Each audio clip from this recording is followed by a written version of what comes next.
Right, here's something crazy. I have been reacted to by Asmongold TV, one of YouTube's emperors of React content, specifically to my Don't Be a YouTuber video. So I am going to react to his reaction of him reacting to me, because this is actually really cool. It's not often that I get to talk about the realities of YouTube with someone of this scale, and I guess I'm still not really doing that. It's kind of talking by proxy. We're talking at each other. But he dumps a series of really fantastic nuggets that I think you'll all appreciate, starting with the discussion of how easy it is to get into YouTube. You don't need to be in a specific geographic location. You don't need to know someone to get your foot in the door. And you don't even need any professional quality gear or even professional skills. You just need either a really good idea, a solid grind set attitude, or both. Ideally both. I honestly believe... Yeah, I think that's definitely true. A lot of people always say that, you know, oh, well, I can't get into YouTube because everybody that's already in it, like you have to know somebody to get into it, etc. I don't think that's very true. I think that if you have a good idea, you're motivated to make content, you will actually be successful in time. Most, like not every time, but like most of the time, I think that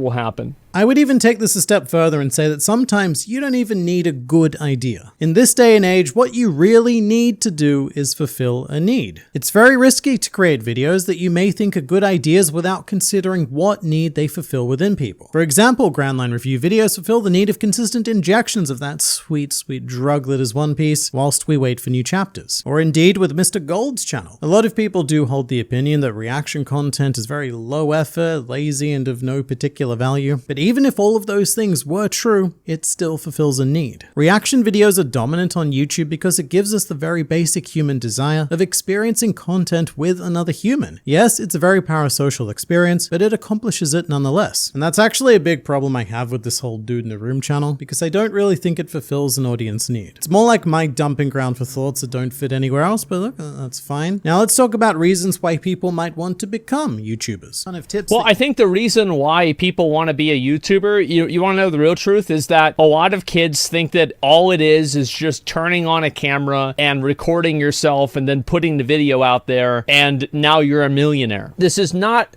really the truth. It's not actually what happens. So obviously people will say that because that seems like it's like, you know, fucking money for nothing, chicks for free. I really like the phrase money for nothing, chicks for free. And fair call, I mean, I myself am swimming in so much pussy that I had to call in the RSPCA the other day. And to explain the joke for all of the non-Australians, the RSPCA is a non-profit animal care organization. But a big part of this perception is that a lot of YouTube is actively designed to look easy. In fact, when I interviewed Rogers Base, he went into detail about all of the effort he puts in to make his videos look completely effortless. And one big reason why people do that is to make their content feel more genuine. Very heavily polished videos, whilst impressive, can often disconnect you from the creator themselves. So a lot of creators, and in fact entire niches, tend to make it easy and inviting, sort of like you're just hanging out with a mate. So the idea many people get is that you can just whack on a camera, play some Minecraft, and make billions of millions of the economic unit of your choice. And that is quite literally the dream. It's not as simple as that though, and I really like what Asmongold has to say about obsession. But whether it's anime... I think that's definitely true, is that people don't spend a lot of time actually investing into their channel. Like you see people talking about like, yeah, I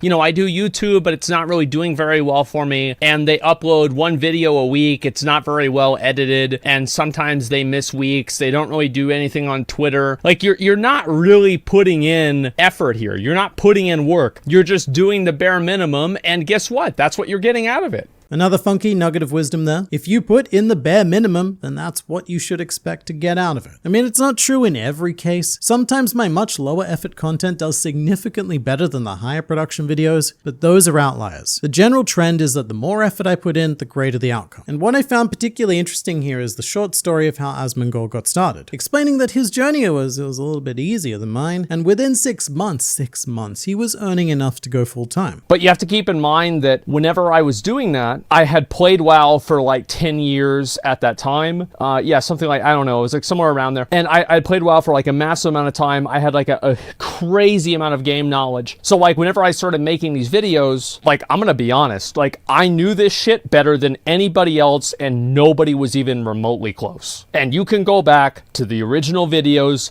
and you can see that. So here it is again, obsession coming in clutch. He excelled at what he did due to his obsession with WoW. And as a result, he fulfilled a need by providing this knowledge to others. I should note that you don't need to be the world's leading authority on whatever it is you're making videos on, but if you're naturally obsessed with what you're doing, then that's very much the natural path that you would be going down anyway. But also this extends into a discussion of what your audience want to watch, because you can have all of this obsessive knowledge, but you also need to know how best to use it. Like I kept making like achievement guides, but the game was in such a bad state, nobody cared about achievement guides anymore. They just wanted to talk about how bad the game was. So I'm like, okay, well, do I want to spend 20 hours making an achievement guide? Or do I want to spend 20 minutes talking about how flying sucks in Warlords of Draenor? I mean, that almost sounds like a bit of a resignation. Like, oh, I know so much about the game thing, but all people want to do is whinge about flying. But so what? If that's what people want, then just give it to them. Ignore the needs of your audience at your own peril. I used to make very heavily factual videos on the main channel with limited personal commentary, and people really enjoyed those for a bit, and then their needs changed. Suddenly, videos that were more theory or discussion based with a lot more personality started snowballing in views, while the factual stuff was left to gather dust in obscurity. And at that point, you have a choice to make. Either stick to what you're doing and ignore the needs of your audience, that's you, or apply your knowledge in a different way that meets their needs. Doesn't matter to me. As long as I get to talk about fictional pirates and fictional hunters, I'm happy to do whatever. I don't care how we're doing it. However works best for you. And something I've had in my mind for a while is that to me, YouTube is a three-part mixture. Every video you construct must contain the following: what you want to make, what people want to watch, and what YouTube will serve people to watch. No single element is any more important than the other two. Every video you make ideally has to hit those three beats. Now let's hop into the very fun topic of viewer criticism. Never take anybody's criticism that is not another content creator. If a viewer tells you to do something, they don't know what the fuck they're talking about, don't listen to them. Do what you want to do. And if you don't have the right insight and you have to have random chatters tell you what you should do, stop right now and get another job, because you clearly don't fucking understand the space. Just do yourself a favor and get another job. I think that this is largely correct. I mean, no one knows what you do better than you, especially in more obscure professions. And yet people will try to backseat your career all the time if you're doing the thing it is that I'm doing. And I really can't imagine that happening when I still worked in theater. Like say a random audience member coming up to me and then trying to tell me how I should program an ETC Ion, for example. Or maybe how I should have used some Vipers instead of Macs in the rig. It just doesn't happen because they don't know. And more importantly, they know they don't know. But for some reason, when it comes to making videos or streaming, a lot of people think that they do know. And sometimes viewers do have legitimate things to say, criticism or other kinds of feedback, but you need to try to be selective about what you take on board. Probably the thing I liked most about Asmongold's reaction were his thoughts about what the people around you think of you being a YouTuber. Because I've had a lot of experiences with people who either fetishize the idea, the whole like, ooh, you're a YouTuber, you are a god among men. Just like, no, just a dude in a room. But also I have the complete opposite, you know, the whole, that's not a real job, people. Go and do that. A lot of you gave me really good examples of your real job, and I want to say that I looked at each and every one of those comments. I am amazed at the kind of people who watch these videos. We have everything from like plumbers to scientists. This is crazy.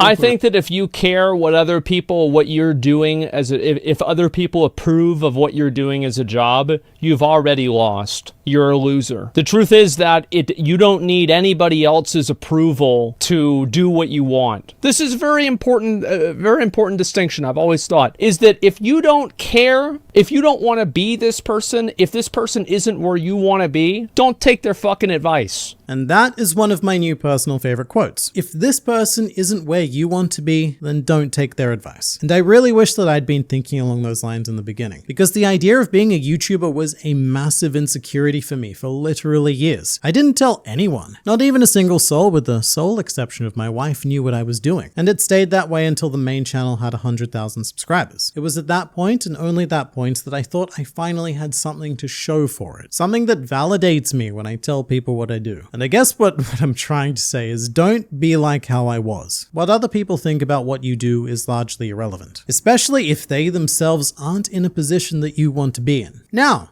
to money.